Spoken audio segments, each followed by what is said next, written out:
दाजीने सख्या मेहुणीचा चाकूने भुसकून खून का केला? कारण ऐकूनच हादरून जाल. देवळा तालुक्यातील भौर फाटा परिसरामध्ये कौटुंबिक वादातून मेहुण्याने सालीचा चाकूने भुसकून खून केल्याची धक्कादायक घटना घडली. या प्रकरणातील पसार संशयिताला खामखेडा येथील सरपंच ॲडव्होकेट वैभव पवार व ग्रामस्थांच्या सतर्कतेमुळे पकडण्यात आले. सालीचा खून केल्याच्या आरोपावरून देवळा पोलिसांनी मेहुण्याला अटक केली आहे. पण मेहुण्याने हा खून का केला याचे कारण ऐकूनच तुमच्या पायाखालची जमीन सरकेल. ही व्हिडिओ पुढे पाहण्या अगोदर जर तुम्ही ह्या चॅनेलवर जर नवीन असाल तर प्लीज आपल्या ह्या मराठी चॅनेलला नक्की सबस्क्राईब करा. ज्ञानेश्वर सुरेश जाधव वय वर्ष 41 हा त्याची आई सत्यभामाबाई, पत्नी छाया, मुलगी पायल आणि मुलगा मंथन यांच्यासह कॉलेज रोड अहिल्यादेवी नगर निफाड येथे राहत असून तो मजुरी करून त्याच्या कुटुंबाचा उदरनिर्वाह करतो. छाया हिचे माहेर निफाड येथील उगाव रोड येथील असून तेथे तिची आई तायेबाई दगू कराटे, तिचा भाऊ सोनू, त्याची पत्नी लक्ष्मी आणि त्यांची 3 मुले शुभम, बाळू आणि एक लहान मुलगा अशा परिवारासह राहण्यास आहे. छायाची बहीण माया हिचे लग्न सुमारे 20 वर्षांपूर्वी श्याम आगनदास माळी, राहणार धोडांबे, तालुका चांदवड, जिल्हा नाशिक, सध्या राहणार निखिल आहेर यांच्या शेतातील घरी भाऊर फाट्याजवळ, तालुका देवळा, जिल्हा नाशिक यांच्यासोबत झालेले आहे. हे दोघे मजुरी निमित्ताने सुमारे 3 ते 4 वर्षांपासून भौर फाटा येथे राहण्यास आहे. त्यांना मजुरीचे काम मिळेल त्या पद्धतीने त्यांच्या कुटुंबासह राहतात.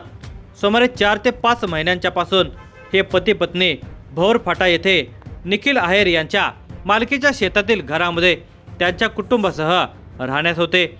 त्यांच्या शेतामध्ये काम करून कुटुंबाचा उदरनिर्वाह करत असत. माया ही तिचा मोठा मुलगा गणेश याच्यासोबत कामाला जात असे. मात्र श्याम हा काही कामधंदा करत नव्हता. उलट माया तसेच गणेश यांनी मजुरी करून आणलेल्या पैशातून त्याला दारू पिण्यासाठी पैसे मागायचा. या कारणावरून त्यांच्या कुटुंबामध्ये वारंवार भांडणे होत असत. तिने पैसे दिले नाही की तो तिला सतत मारझोड करत होता. माया ही दिनांक 21 मे 2026 रोजी मुलाबाळांसह ओगाव रोड निपाड येथे तिच्या माहेरी आली होती. त्यावेळी तिची बहीण छाया ही देखील माहेरी गेलेली होती. छायाने सकाळी तिच्या नवऱ्याला फोन करून सांगितले होते की बहीण मायाचा नवरा तिला दारू पिऊन खूप मारझोड करतो, तसेच त्यांचे मजुरीचे पैसे त्यांना देत नाही. त्या पैशातून तो खूप दारू प्यायला लागला आहे. त्याने काल रात्री माझा भाऊ सोनूच्या मोबाईलवर फोन करून घाणघाण शिव्या दिल्या असून बहीण मायाला तू देवळ्याला ये, तुम्हाला डायरेक्ट चिरून टाकतो असे सांगितले आहे.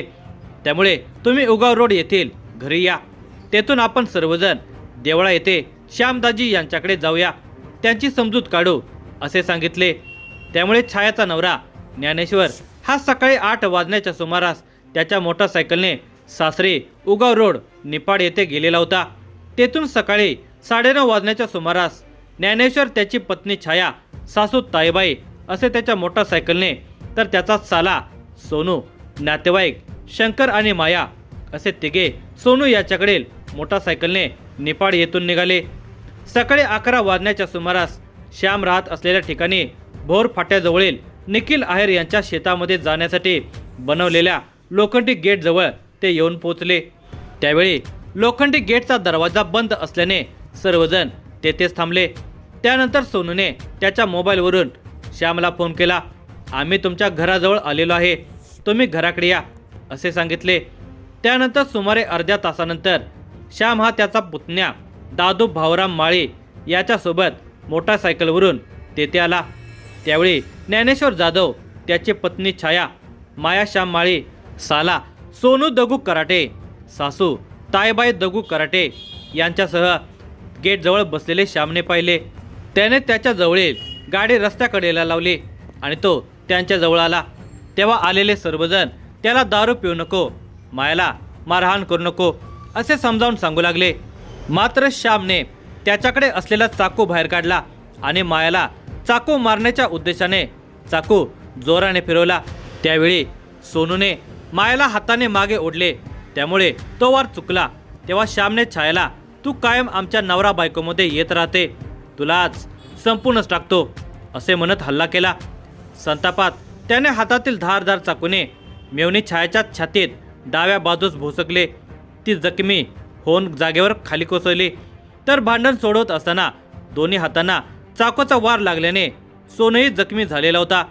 दोघे बहीण भाऊ जखमी झाल्याने आलेले सगळे संतप्त झाले। तेव्हा मात्र श्यामने तेथून पळ काढला। जवळच असलेल्या गवताच्या दिशेने पळून गेला। त्याचा पाठलाग न करता सर्वांनी छायाला दुपारी 12:15 वाजण्याच्या सुमारास ॲम्ब्युलन्सने कळवण येथील सरकारी दवाखान्यात नेले। त्यावेळी कळवण येथील सरकारी दवाखान्यातील डॉक्टरांनी छायाला तपासून ती मयत झाल्याचे घोषित केले। छायाचा मृतदेह पुढील कारवाईसाठी देवळा येथील ग्रामीण रुग्णालयात आणण्यात आला। ज्ञानेश्वर जाधवने साडू श्याम आगनदास माळी वय वर्ष 36 याच्या विरोधात फिर्याद देवळा पोलीस ठाण्यामध्ये दिली। दिनांक 22 मे 2026 रोजी सकाळी 11:30 वाजण्याच्या दरम्यान मी तसेच माझी पत्नी छाया, साली माया, साला सोनू, सासू ताईबाई, नातेवाईक शंकर असे माझी साली मायाला तिचा पती श्याम आगनदास माळी याला भेटण्यास आणि समजावून सांगण्यास गेलो होतो। पण या भांडणामध्ये साडू श्यामने त्याच्या हातातील चाकूने माझी पत्नी छायाच्या छातीवर डाव्या बाजूस चाकूने भुसकून ठार मारले आहे। तसेच माझा साला सोनू हा भांडण सोडवत असताना त्यालाही दोन्ही हातांना चाकू लागून त्याच्या दुखापतीस कारणीभूत झाला म्हणून माझा साडू श्याम आगनदास माळी वय वर्ष 36 याच्या विरुद्ध फिर्याद आहे। त्याने दिलेल्या फिर्यादीवरून श्याम माळी विरोधात देवळा पोलीस ठाण्यामध्ये गुन्हा रजिस्टर नंबर 129/2026 BNS कलम 103, 109, 118(2), 351(4) अन्वये गुन्हा दाखल करण्यात आला। घटनेची माहिती मिळताच पोलीस निरीक्षक सार्थक नेते व पोलीस उपनिरीक्षक हेमंत राऊत यांनी घटनास्थळी धाव घेतली। गुन्हा केल्यानंतर श्याम माळी हा पसार झालेला होता। तो पिळकोस खामखेडा सावकी या परिसरामध्ये असल्याची माहिती सरपंच वैभव पवार यांना मिळाली। त्यांनी तत्काळ देवळा पोलिसांना माहिती दिली।